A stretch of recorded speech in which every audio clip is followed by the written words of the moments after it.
एक समय एक गांव रामपुर में दो भाई रहते थे, चंदू और भोला। चंदू बड़ा भाई था और भोला छोटा, लेकिन उनके व्यवहार में बहुत अंतर था।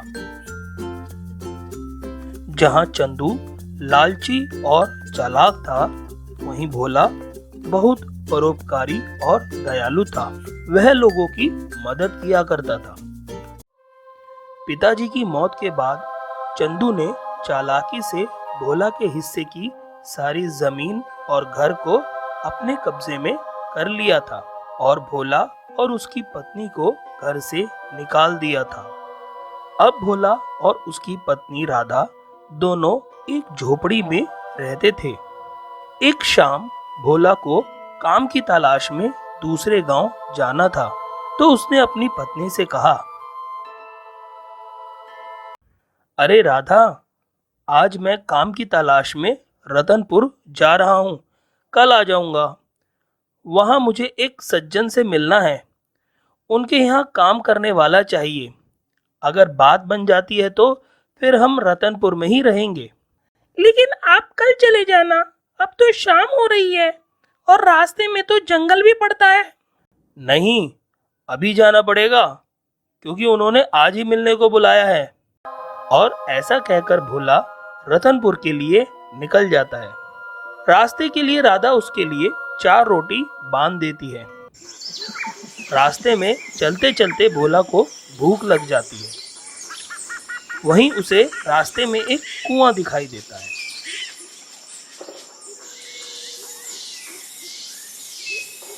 वह कुएं के पास बैठ जाता है और रोटी का डिब्बा खोलकर रोटी खाने के लिए सोचता है और कहता है, चलो आराम से बैठकर यहाँ खाऊंगा। जब भोला ऐसा बोल रहा था तो कुएं के अंदर एक परी बैठी थी। वो भोला की सारी बातें सुन लेती है और सोचने लगती है, लगता है किसी को मेरे बारे में बाहर पता चल गया है और वो मुझे खाने की बातें कर रहा है। चलो उससे बाहर चल के बात करती हूँ। ऐसा कहकर परी कुएं से बाहर आ जाती है और भोला से बोलती है, तुम मुझे क्यों खाना चाहते हो? आखिर मैंने तुम्हारा क्या बिगाड़ा है? भोला एकदम से अपने सामने परी को देखकर घबरा जाता है और बोलता है, अरे देवी जी, आप कौन हैं और आप एकदम से मेरे सामने कहां से आ गई? अरे अभी तो आप बोल रहे थे कि यहाँ बैठ के आराम से खाऊंगा, तुम मुझे क्यों खाना चाहते हो? अरे देवी जी, वो तो मैं रोटी के बारे में बोल रहा था। आपको ऐसा क्यों लगा कि मैं आपके बारे में बोल रहा हूँ? परी को अपनी गलती का एहसास हो जाता है, लेकिन अब काफ़ी देर हो चुकी थी और परी भोला के सामने आ चुकी थी। परी भोला से उसका नाम पूछती है। हे मनुष्य, तुम्हारा क्या नाम है? मेरा नाम भोला है और मैं काम की तलाश में रतनपुर जा रहा हूँ। परी आंख बंद करती है और भोला के बारे में सभी जानकारी प्राप्त कर लेती है। परी को भोला की सादगी और ईमानदारी बहुत पसंद आती है। भोला, तुम्हारी ईमानदारी और सच्चाई मुझे बहुत पसंद आई है। मैं तुम्हें कुछ देना चाहती हूँ। और परी अपने जादुई छड़ी से एक माला भोला को देती है और कहती है, भोला, ये लो, ये कोई साधारण माला नहीं है, ये जादुई माला है। इसे तुम हमेशा अपने गले में बांध कर रखना, फिर तुम जो भी कुछ सोचोगे वो सब हो जाएगा। और ऐसा बोलकर परी वहां से गायब हो जाती है। भोला भी रतनपुर के लिए चल देता है। रतनपुर पहुंचकर भोला उस सज्जन से जाकर मिलता है और मिलने के बाद जब वह आराम कर रहा था तो उसे बहुत तेज भूख लगी। वह सोचता है, काश मुझे भी खाने के लिए अच्छे अच्छे पकवान मिल जाते तो मज़ा आ जाता। तभी वहां एकदम से एक चांदी की प्लेट में कई तरह के व्यंजनों से सजा खाना आ जाता है। भोला सोचता है, ये इतना स्वादिष्ट खाना कहाँ से आ गया। भोला को बहुत तेज भूख लगी थी, इसलिए ज्यादा ना सोचकर खाना खा लेता है और वहीं पेड़ के नीचे सो जाता है। सुबह सुबह वो वापस अपने गांव रामपुर के लिए चल देता है और रामपुर पहुंचकर अपनी पत्नी राधा को रात वाली सारी बातें बता देता है। भोला की पत्नी माला को देखती है और फिर भोला से बोलती है, क्या ये माला हमारी सभी जरूरतें पूरी कर सकती है? हाँ बिल्कुल, ये माला हमारी और जो भी जरूरतमंद लोग हैं उन सभी की जरूरतें पूरी कर सकती है। और भोला ऐसा कहकर आंखें बंद करके सोचता है, काश हमारा घर भी एक सुंदर घर बन जाए। ऐसा सोचते ही भोला की झोपड़ी एक सुंदर से मकान में बदल जाती है। अब भोला जरूरतमंद लोगों की मदद किया करता था।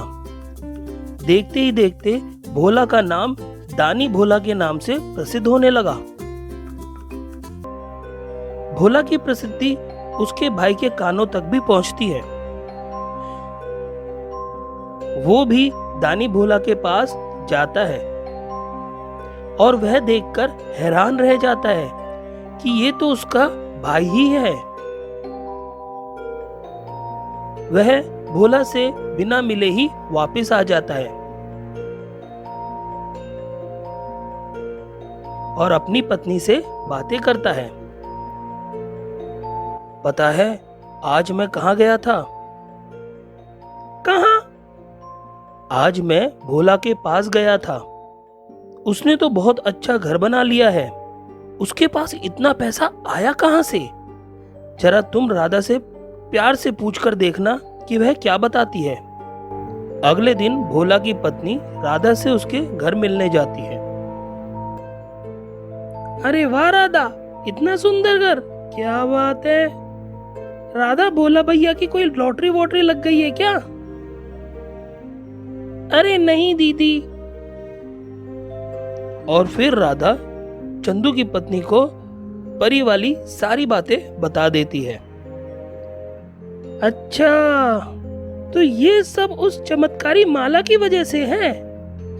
अच्छा, अब मैं चलती हूँ, घर पर तुम्हारे भैया इंतजार कर रहे होंगे। ऐसा कहकर चंदू की पत्नी वहां से चली जाती है और घर पर आकर चंदू को सारी बातें बता देती है। अच्छा, तो ये बात है, कोई बात नहीं, मैं ऐसा करता हूँ, भोला को खाने पर न्योता देता हूँ और उसके खाने में नींद की गोली मिलाकर उसकी माला ले लूंगा। और फिर चंदू अपने नौकर को भोला के घर खाने का न्योता देने के लिए भेजता है। अरे राधा, भैया ने हमें आज रात खाने पर बुलाया है। बहुत दिन हो गए भैया से मिले, चलो तैयार हो जाओ, आज भैया के चलते हैं। ऐसा कहकर भोला चंदू के घर चला जाता है। खाने के दौरान भैया पता नहीं क्यों नींद सी आ रही है। हाँ, पता नहीं मुझे भी ऐसा क्यों महसूस हो रहा है। और फिर भोला और राधा वहीं पर बेहोश हो जाते हैं और चंदू भोला के गले से चमत्कारी माला निकाल लेता है और पहन लेता है।